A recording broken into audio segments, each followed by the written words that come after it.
Many of you guys might already recognize this song.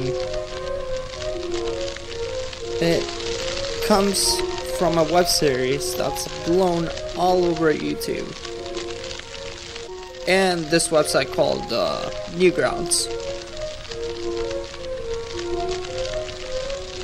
It features a small, slimy character with a weak, frail voice.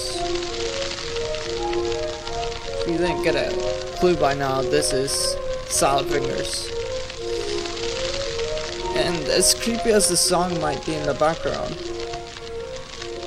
we all know that the animation is much, much creepier. So, when I got to interview the creator of it, David Firth, I had to ask him,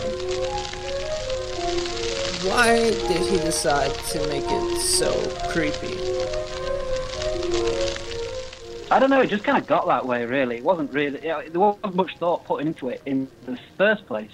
It was just meant to be a text animation, and we had this name, Salad Fingers, me and Christian Pickup, a friend of mine, and he called me Salad Fingers, and then I decided I'd make a cartoon called Salad Fingers, and that was the starting point. There was no other background to it at all.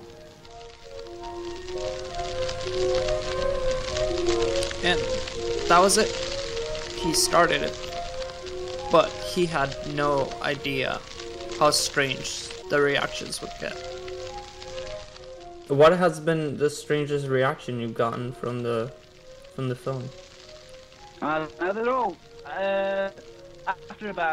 it's been about 8 years since I made the first one, so I've heard everything so many times. It's really hard to kind of be surprised by any reactions.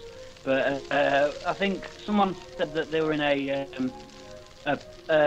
mental institution or a handicapped psychiatric ward of a hospital, I think it was, and they were showing it to some of the patients, and some of the kids sort of laughed so hard that they pissed themselves. I don't know if you can say that on your show. yeah, that's okay. And that was, I found that kind of interesting, that some like sort of psychiatric ward patients laughing so hard that they pissed themselves. Does that kind of creep you out a little bit? No, not at all. I'm glad that it's that they can relate to or they can enjoy it.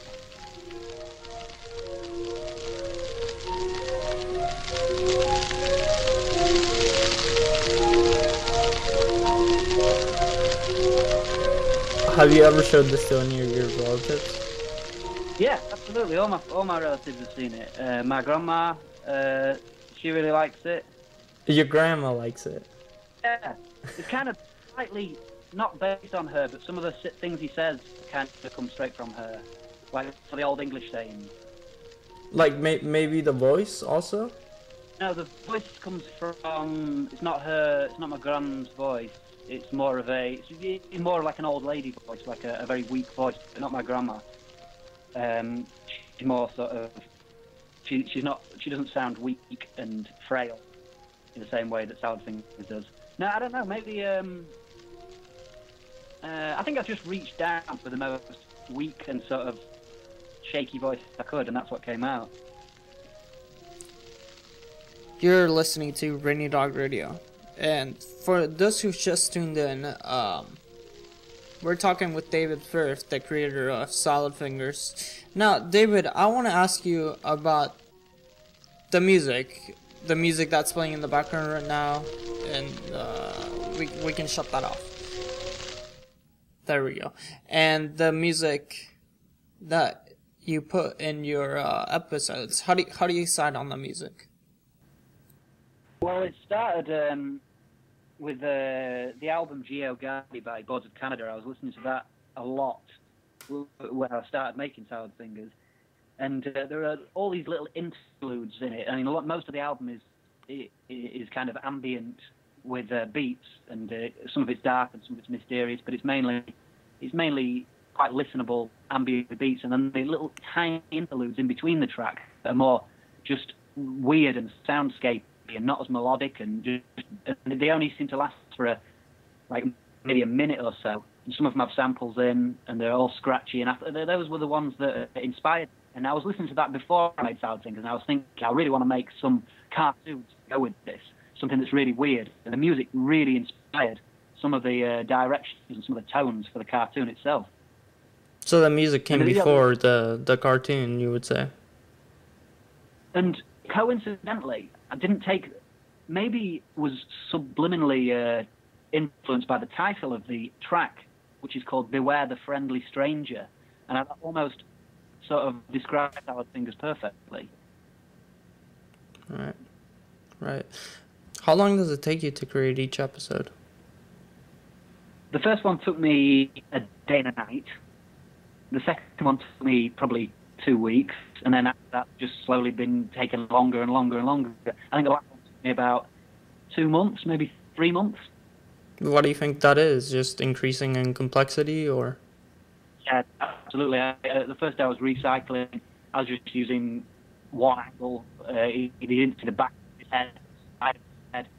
He didn't really do much, and every time I just kind of wanted to make it a little bit more, just improve it a little bit and put a little bit more effort into the animation. It's just, I can't help it. I couldn't do a 10th one and make it look exactly the same as the 9th one. I'd have to improve it somehow.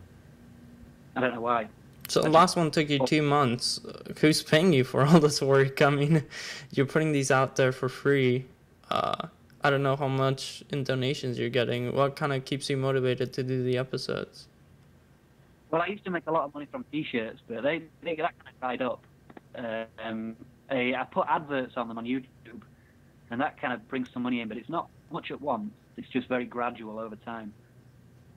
Mm-hmm. And you're also posting them on Newgrounds. How has that helped? Oh yeah, Newgrounds sponsor me for putting content on there, where they have certain artists, and that was good.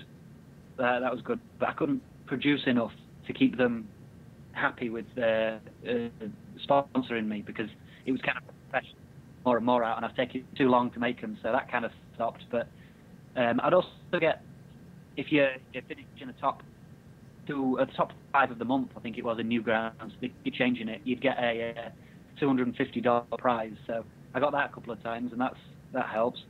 But yeah, generally, I mean, it doesn't cost much to make, and I don't spend much money, so it's all right that I don't make much of it.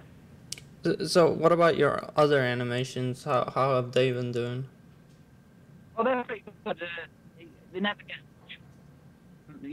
they never get as much exposure as Salad Fingers. They just they don't seem to hit the same amount of people. But I probably enjoy doing them more, and they're just. I think every time I do an animation, it helps the overall of all my animations to get more recognition. So every time I do one, it sort of gives me a little boost in traffic and helps me with sort of finances and stuff. But yeah, I like doing a lot of animation.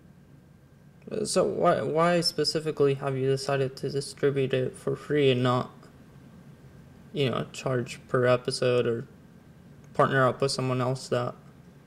I don't know. My stuff, I don't publicize it. I mean, I don't promote it. It gets promoted by people passing it from one person to another. I've never put an advert or any money into an advert campaign or anything. So I think if it'd lose that passing it around sort of viral promotion that I've always relied on.